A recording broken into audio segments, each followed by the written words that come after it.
Good day, dear listeners. This is Steve Preda with the Management Blueprint podcast, and today's guest is David Carter, aka the world's most famous mentor and the founder and chairman of Entelechy Academy, focusing on developing individual character qualities as a means to boosting business performance and quality of life.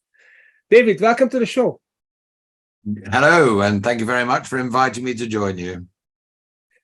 I'm very intrigued by your topic. We had a quick chat last week about it already, and we're going to dive into the frameworks that you have developed for mentoring people and coaching people up. However, before we go there, let's talk about your entrepreneurial journey. How did you evolve to starting a leading CEO mentoring organization and to eventually founding Entelechy Academy? Well, gosh, I'm 64 years old and I left school when I was 17 and started my first business when I was 11. So I'm not sure if we've got time for my entire entrepreneurial journey, but I guess in summary, the first 10 years of my career, I was in investment banking and venture capital. I had the pleasure of working and living in 7 different countries for more than a year. And that gave me the ability to understand business models in different cultures around the world.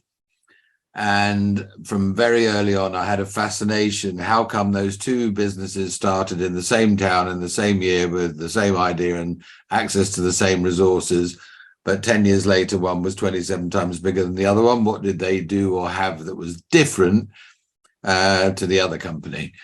And that has been a fascination all my life. And I essentially distilled it down to what I call performance X factor, which partly had to do with their character. And anyway, after 10 years of doing that, I had a tectonic plate shift in my life, and I ended up being a single parent of 2 young children. And I decided I should stop consulting and financing entrepreneurs and go and be one. And so the first 10 years I did 2 startups in the UK hospitality industry. The first one I built up and sold to a trade buyer. The second one I built up and floated on the stock exchange. And then after that, I wasn't sure what to do next. And people kept coming up to me and saying, "Oh, could you give us some advice on expanding overseas or raising money or going public or changing our strategy," or whatever it was. And so I started to collect CEOs as mentoring clients, not that I even called it that in those days. And after 2 years, my mum and dad invited me over for Sunday lunch, and my mum said, "Oh, it's going so well for you, isn't it?" And I said, "Well, it is going well, but I got no time to think about what I'm doing next." Mm-hmm. And my mum said, "Oh, I thought this was what you were doing next." And so on the car driving home, the kids were fast asleep in the back of the car. And I thought, I'm actually really good at this. I love doing it. It pays the bills and it's making a difference. And maybe this is what I'm doing. And so that's what I carried on doing for the next 15 years. I eventually built up the world's leading chief executive mentoring company with offices and mentors and clients all around the world. And then about 10 years ago, I decided I wanted to democratize what we were doing with a small number of expensive fee-paying CEOs and make it available to the whole organization. And that was perhaps a pivot too far in our strategy for my colleagues in the mentoring company. And so I sold my shares to the management team and decided to have a go at doing it some way myself. And I didn't know how I was going to do it. So the first 2 or 3 years, I was turned into a brand, The Mentor. I wrote a book. I did speaking tours, book tours. I did 3 years of television with the BBC and lots of radio, and figured out how to democratize the product. And that is what Entelechy Academy is all about. So if I tell you a little bit about the word Entelechy, which is my favorite ever word, Aristotle coined the phrase Entelechy. And so the entelechy of an acorn is an oak tree. The entelechy of a caterpillar is a butterfly. And the Entelechy of Steve is the ultimate version of Steve with all of his potential fully actualized. And Aristotle also coined a phrase that character determines destiny. And what he meant by that was that we all end up in life wherever we end up as a direct function of our character. And I knew that the work that I've been doing the previous 25 years mentoring CEOs was all about developing their character. And that was what I wanted to develop and democratize. And when I was writing my book, I realized that I'd had a framework that I'd never written down. And it took me probably about a year and a half. And I used a lot of my old mentoring colleagues and saying, what other ones did I used to talk about? They, oh, you talked about this one and this one. So it probably took about 2 years to remember all of the character qualities and the stories and examples that I'd built up over 25 years, and built that into the 54 character qualities framework. And then during that period of time, we did an extensive, more than 200 companies, head of HR survey about the soft skills that they felt that their applicants and employees didn't have, that they needed them to have. Because there was lots and lots to talk about the soft skills crisis. And I knew that you couldn't teach the soft skills that employers were looking for unless you underpinned it with the missing character qualities, but the character qualities were missing from the framework. Mm-hmm. And so we spent probably 6 months looking through the 77 essential soft skills that employers wanted and map those against the 54 character qualities to come up with our Be, Do, Become framework. So, for example, companies spend a fortune on sending their employees on time management courses because it's something that they feel that they're poor at. At the end of a day or 2 days on a course, everybody gets 100% in the quiz where they're assessed on what they were taught, but they're not assessed on what they take away from the course and go back to the office and actually implement and action. And underpinning time management are the character qualities of being accountable, disciplined, organized, efficient, and reliable. And so what we do is teach people the 6 underpinning character qualities and then assess their progress and development in those character qualities so they never need to go on a time management course. Mm-hmm. But those okay, 6 so just to confirm my understanding. So there are, character develops, character leads to destiny, builds destiny, Aristotle. And basically, so you approached it from 2 directions. One was, okay, what are those basic character qualities that make people successful? And then you had the survey with the 2,000 companies about all the soft skills they were needed for them. And then kind of you connected the dots, you link them together, you map them together. And now companies come to you, and then you can help them figure out which character qualities that people need in order to have those soft skills. Is this how it works? Yes. There's one other dimension to it. So every baby that's born on the planet is born with the ability to be brilliant at all of these 54 character qualities. But they get parented out of you, churched out of you, schooled out of you, communitied out of you. And so if you don't ever practice something, you forget about it, or you didn't even know that you had the capability. And so one of the questions I'm asked very often is, surely you're born with your character and there's nothing you can do about it, like it's set in stone. And so, which is rubbish. So I'll tell you a quick story.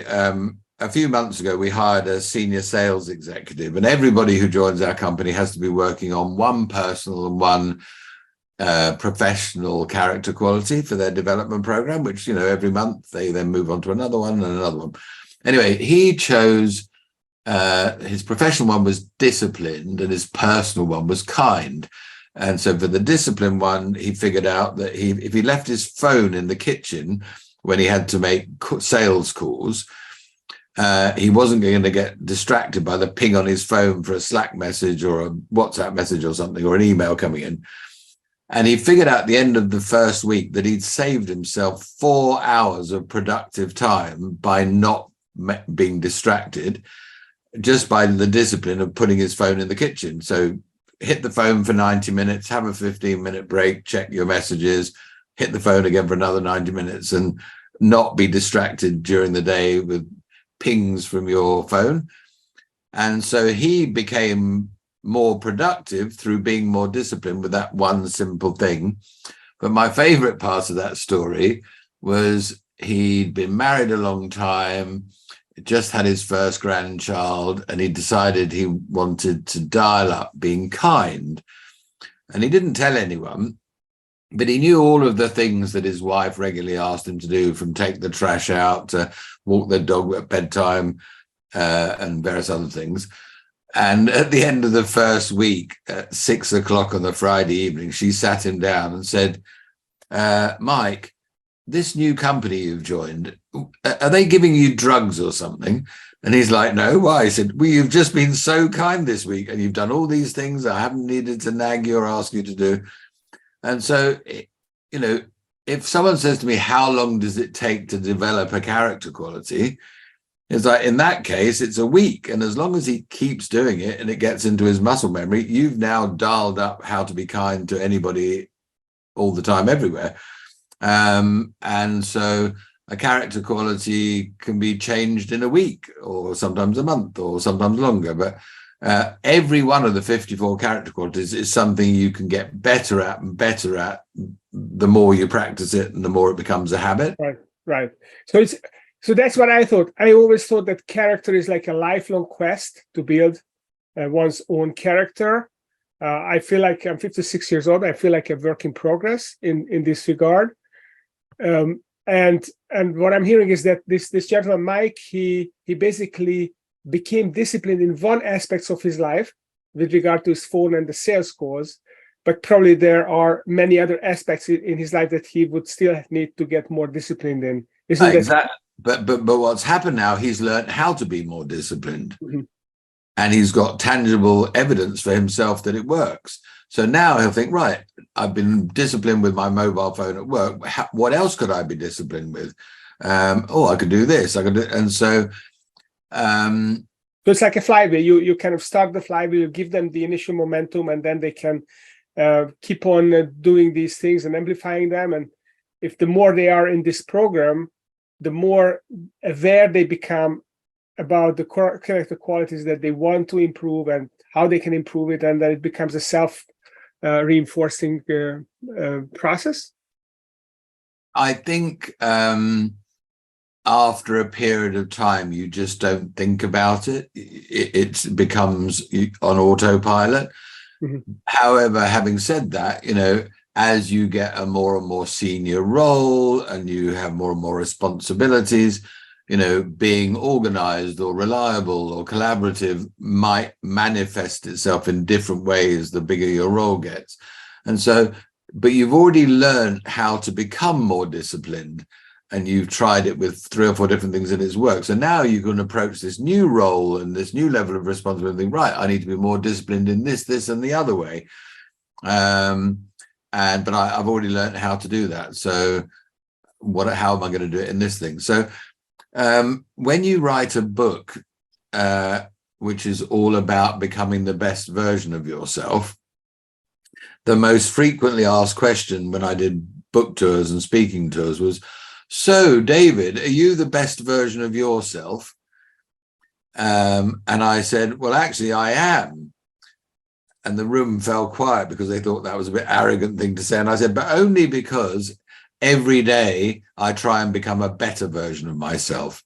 And so there is always a better version of me to work towards. But today I'm the best version of myself that I can be today. But tomorrow I'll try and be an even better version of myself. Provided you are on an upward trajectory, because some people are becoming a worse and worse version of themselves if they are not paying attention, right? They can actually slide down as well as rise up if they are aware of it. they keep rising. If not, that is fascinating. So you discovered these 54 character qualities. What is the time frame for people to improve their character? So if let's say, if I say, okay, I want to be a better version of Steve, and I want to master all 54 character qualities, how long would it take for me to get reasonably okay in all 54 if I enrolled in the Entelechy Academy?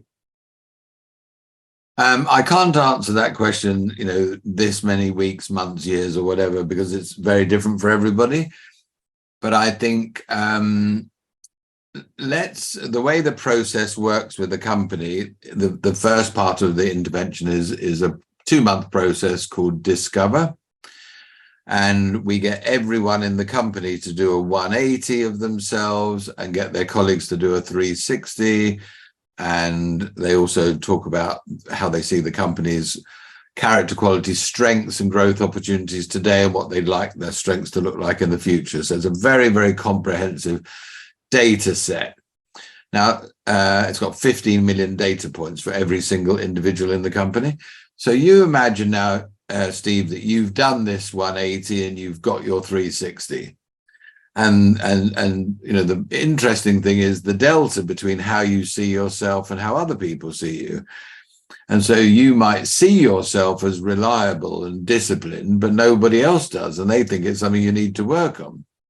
And they give you examples, and context.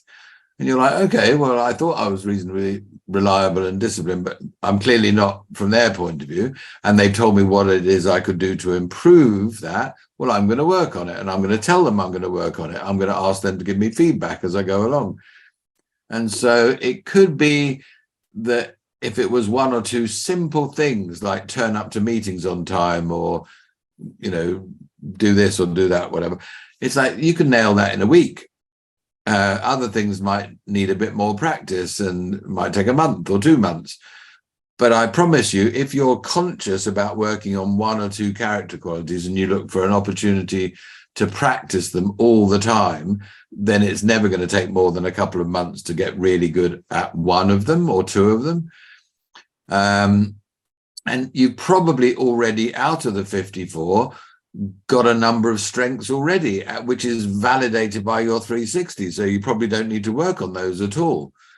And it could be that no one else has seen being humorous as a growth opportunity, but it's something you'd like to work on for yourself. And so is it attainable for someone to have all 54, to be good at all 54, or some of them go cross purposes with each other? So, for example, I'll give you an example. I think I'm pretty good at all 54, and the one I need to work on is being honest.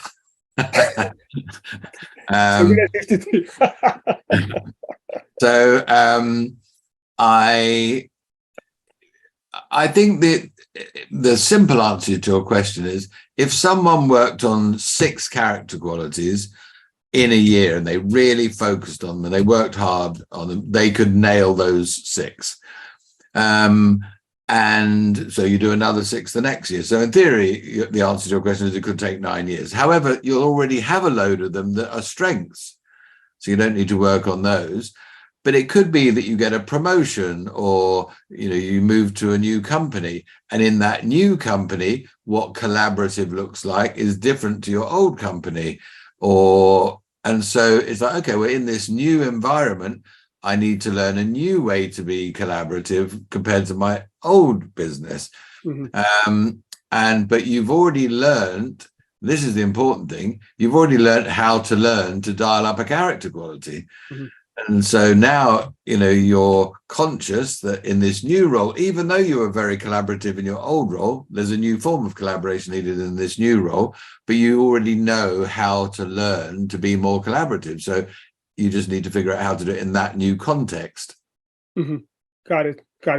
Well, listen, I mean, if it's possible, let's say I start from 0, and if it only takes me 9 years to get good at all 54, I mean, that's a that's an amazingly fast process to acquire a great character, if that is the case. I mean, I don't know how long it takes. By the way, by the time you get to the end of those 9 years and you've got a lot more senior position, or your company's much bigger, and there's all the changes going on in the world, you might, and even though you were very analytical when you started off, and you were very curious when you started off, 9 years later, how the world's changed in the last 9, you need to be even more curious and even more adaptable and even more analytical because of all the changes going on in the world. So, but you've already got the core basic character qualities, and you've learned how to develop them even further. So you never get to the end until the end. Doesn't it take a lot of energy to sustain high performance? I think about Benjamin Franklin had this little sheet that he ran when he was young. He wrote about it in his autobiography, where there were 13 qualities. I don't know what he called them, 13 virtues that he was working on all the time. And basically he picked one each week, and then he was focused on it, and he rated himself on it, and he went to the next one.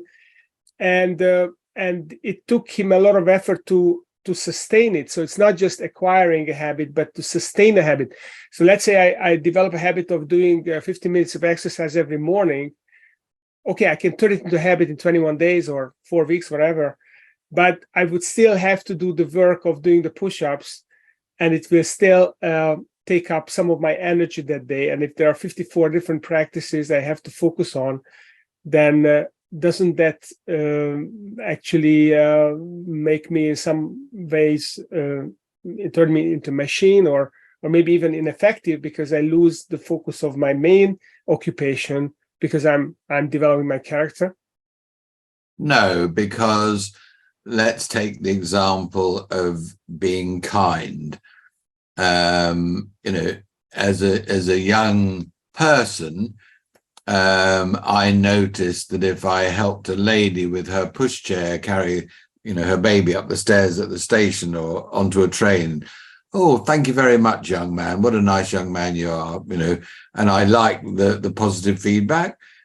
Or you helped somebody cross the road by stopping the traffic if they were elderly, or helped a lady with her shopping. And now I think, all these years later, I am just innate like that. I don't think about it. I don't spend any time thinking about it. But if I see an opportunity to go and help someone, I just go over and help them. It's not like I need to be conscious about it and work on it. It's now on autopilot. And I am probably the most organized, efficient person I know on the planet. I really am. I'm one of those stupid people who I don't switch my computer off at the end of the day until my inbox is empty and I've dealt with everything. And if that's 9 o'clock or 10 o'clock or 11 o'clock, because I like to wake up every morning with nothing in my inbox. So I'm super organized, hyper efficient, but I'm on autopilot. It's not like I need to work on it. It's just who I am now. It's become an ingrained behavior in me. And so I don't accept that point of view with the virtues that you need to wake up every day and think, because some of them I just am. However, like this week on Monday morning, we have a team meeting. We all talk about the character qualities we're working on. And I've got I've got 4 big plates I'm spinning at the moment, which I want to land by the end of August. And so I talked today about, and they're big projects, how I need to be really purposeful. So I'm already organized, I'm already disciplined, I'm already analytical, I'm already all those other, but I need to be purposeful in getting these 4 projects to land by the end of August. And I also need to be calm because it's quite stressful and I've got a lot going on. And so, maybe just taking 5 minutes out the day and thinking, right, this week I've got to get A, B, C, D, and E done.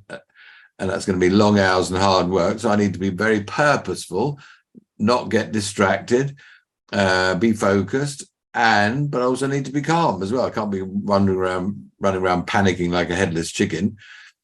So be calm. Okay, that didn't work out how you wanted it. Be calm. What's a plan B?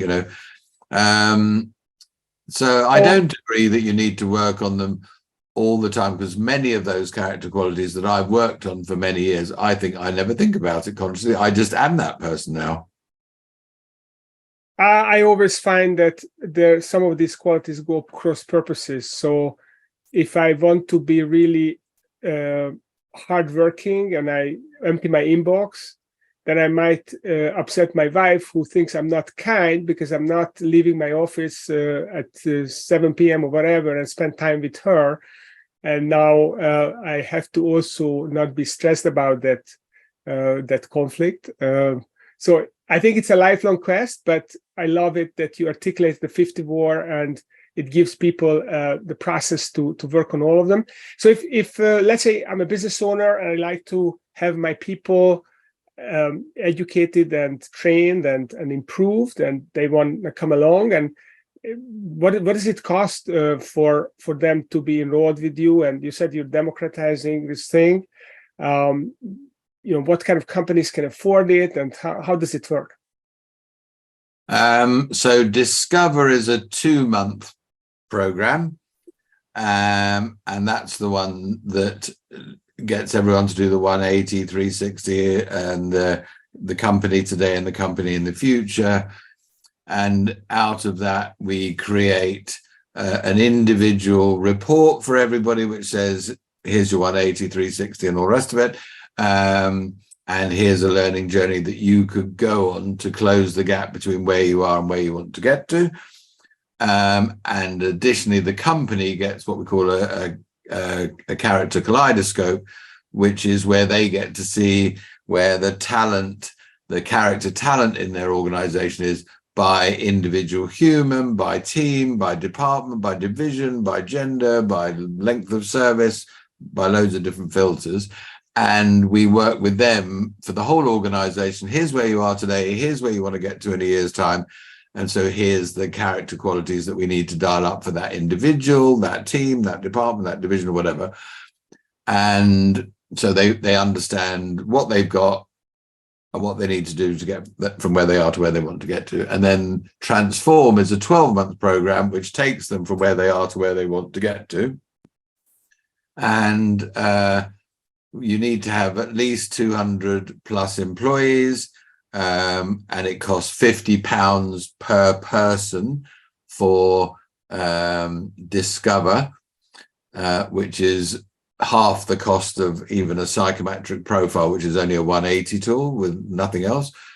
And then Transform, which then includes ongoing data insights all the time, ongoing consulting support, and a personal app for every individual employee where they customize their own personalized learning journey and improve the character qualities using the app. That's £150 per person. So that sounds fairly, for only £200 per person. We do the diagnosis for 50 and the remedy and the solution for 150, and that gets the individual and the organization from where they are to where they want to get to.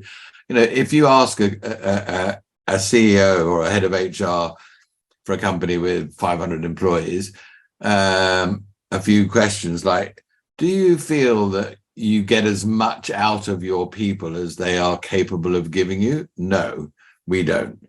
A big issue for employers today is engagement. They don't feel they get the productivity that they're paying for or could get out of their workforce. And then if we show them the 54 character qualities and say, well, just choose 5 or 6 that if we could dial these up, it would almost guarantee an uplift in your performance and productivity. And they're like, oh, can we only choose 6? We definitely this one, and ideally this one and this one too. And then, by the way, you have that conversation at the beginning, and then at the end of the Discover process, it's all confirmed what they and the employees agree needs to be worked on to get them to that higher level of performance. So it's only £200 per person per year. And the average company spends £1,600 per year on training, but they very rarely get a tangible, measurable return on investment. Well, with us, they're going to get a return on investment that's 10 times the cost of the intervention, at least. Awesome. Well, David Carter, the founder of the of Entelechy Academy, and helping you develop the 54 character qualities for your employees so that they become Superman and Wonder Women, and help your business and with all the soft skills that will result from that. Thank you very much for sharing this information for us. And if people would like to learn more, where do they go? Where can they find more information? Where can they sign up for your program? 3 ways. If you want to contact me personally, then please contact me via LinkedIn. It's David C.M. Carter. There's only one David C.M. Carter on LinkedIn, so it'd be easy to find. Entelechy Academy also has a LinkedIn profile where we publish white papers and research and lots of other things as well. And obviously, if you go to www.entelechy.academy, you can come to our website. So there, and there's all sorts of things you can do for free to sample the product and see if it's fit for you and your organization. So, but yes, please reach out to me via LinkedIn, follow the company on LinkedIn, Entelechy Academy, or come to our website. We'd be absolutely delighted to chat with anyone who's interested in exploring the possibility of becoming a company of character, because character is your superpower. And that's our destiny as well. So, David, thank you so much for sharing your wisdom and what you discovered during your years of entrepreneurship and coaching the CEOs, and turn it into this character kaleidoscope. I love that term. Thanks for sharing. Thanks for coming to talk to us today. Thank you very much indeed for inviting me to come and be your guest. I really appreciated it. Pleasure.